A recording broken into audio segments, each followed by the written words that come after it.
Hi, my name is Colin with Sunny Service Center in Margate, New Jersey, and we're going to talk about tires for you.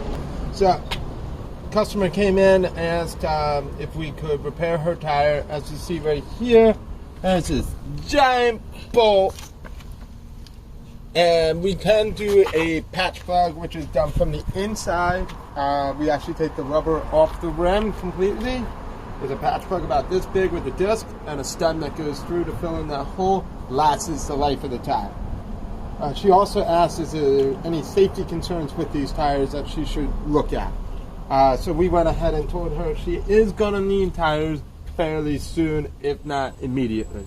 Couple of reasons why. First thing is, if you look at where on these tires it says DOT, you'll see all these numbers in here. The last four is really the most important for you guys.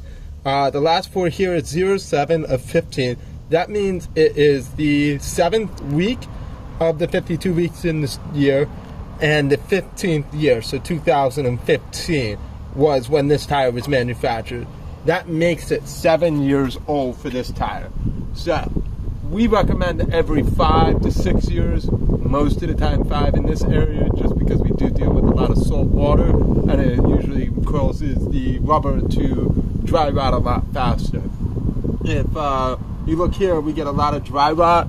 This is what dry rot looks like, all these little cracks on the tire, and up here there's a plentiful amount. The next thing you want to look for as a customer is you can grab a simple penny. Now, we all know who's on that penny. It's our favorite president, Honest Abe. And if you look, you'll see the very top of his head.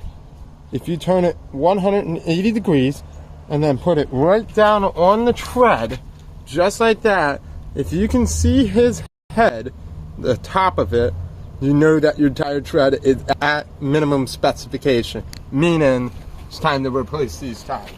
Another thing that can cause issues with the tire is what's called heat cracking or splitting of the tire. This is what splitting of the tire looks like. As you can see, the splits are fairly large, and if you look, I can take my penny and I can almost dig it in here somewhat and make it stick. Not that easy to do. They're not that big yet, but they will eventually get to the point where you take that penny, you put it in there, it'll actually hold it. That's really dangerous if you can do that. This hasn't gotten to that really dangerous point, but it's getting very, very close. These can cause issues with unexpected blowouts. It can create breakdowns if you don't want to be broken down and stuck in the wrong city with a flat tire. You could also come out one morning and just see that you have a flat tire. Thank you so much. Have a great day. This is Sunny Service Center.